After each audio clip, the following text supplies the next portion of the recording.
Joining us to discuss the development in the months-long war between Israel and Hamas is a lecturer of politics and international relations at the Liverpool Hope University, Bola Adediran. He joins us live from the United Kingdom.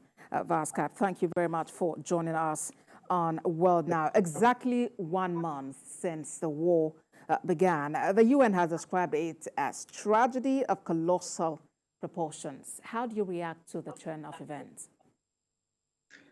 Well, it is absolutely apt, the description by the UN and also the statement by the UN Secretary General Antonio Guterres saying that it's been the war and Palestine has become, Gaza particularly has become a graveyard for children. More than 4,000 children have died since October 7th. And there is no way to justify this. There is no way to justify this under articles of self-defense. There is no way to justify Israel's decision to carpet bomb 2.3 million Palestinians. There is no way to justify the fact that there has not been a humanitarian ceasefire. There's no way to justify the kind of horrors that we're seeing in Palestine. So yes, it is a sad one. It's a sad reality. And unfortunately, countries around the world have kept silence. There is a conspiracy of silence from across the world. And unfortunately, Western countries are at the forefront of this. I think that one of the things that has caused this, in my opinion, is that the West is particularly feeling guilty of the horrors of 1939 to 1945 and decades and centuries of pogroms. But that should not allow us to also keep silence about the kind of horrors that we're seeing being meted out against ordinary Palestinians, Palestinian civilians, and Palestinian children. The world will remember, and Israel will remember this particular silence from the vast majority of nation states. As it is, U.S. Secretary of State is stepping up calls now for the G7 to forge consensus on how to deal with this crisis. How easy or difficult do you think it would be for them to reach an agreement?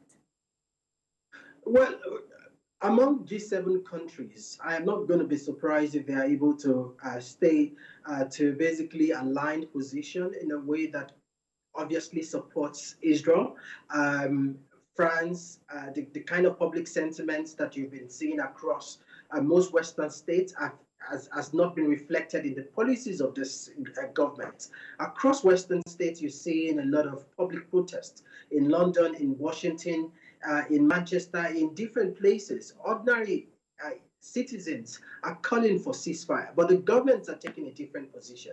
So I wouldn't be surprised if the G7 aligns its position, but what is more important is not what they're trying to do in terms of basically siding with Israel. What we want to see is more pressure on Israel to do the right thing, not to violate the laws of war, and to ensure a humanitarian pause through ceasefire, whatever you want to call it, to allow ordinary citizens, ordinary Palestinians, ordinary children have a safe refuge at this difficult time.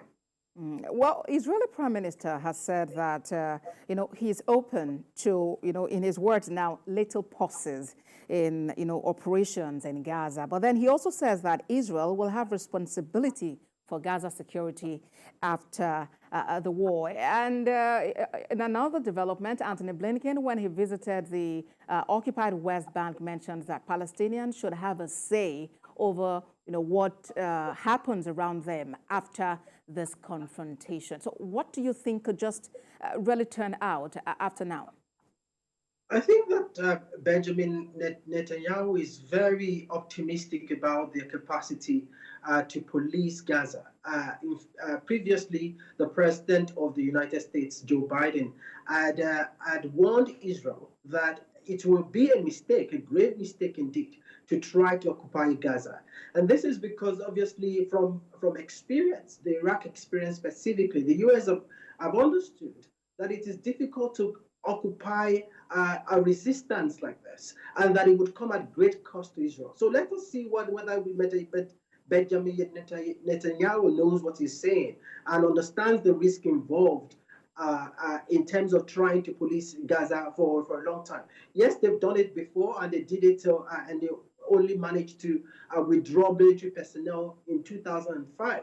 But I think that this is a different time in terms of not only the capacity of Hamas, but we're also seeing the role of the other regional actors, Hezbollah, Iran.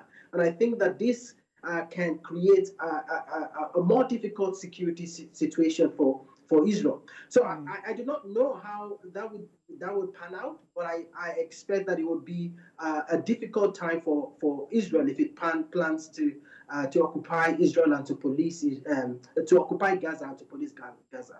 Well, countries appear to be divided really over this matter, some for Palestine, some for Israel.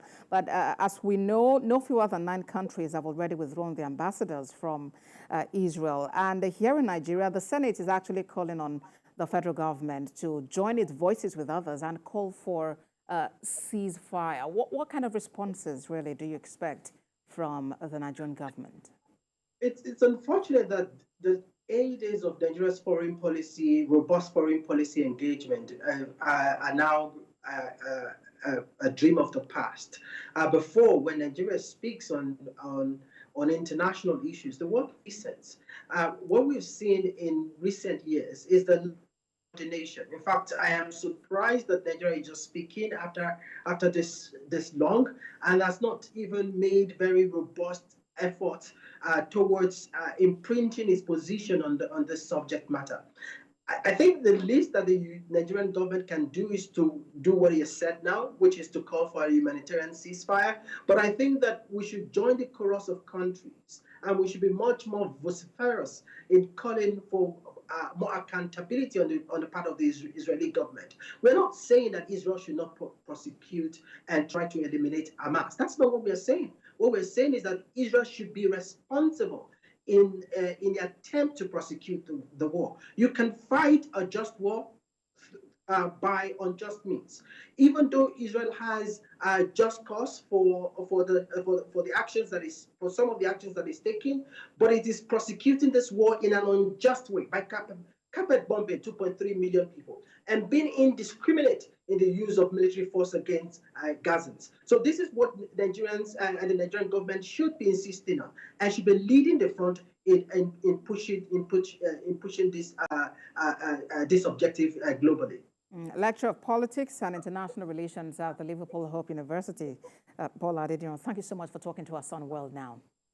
Thank you for having me.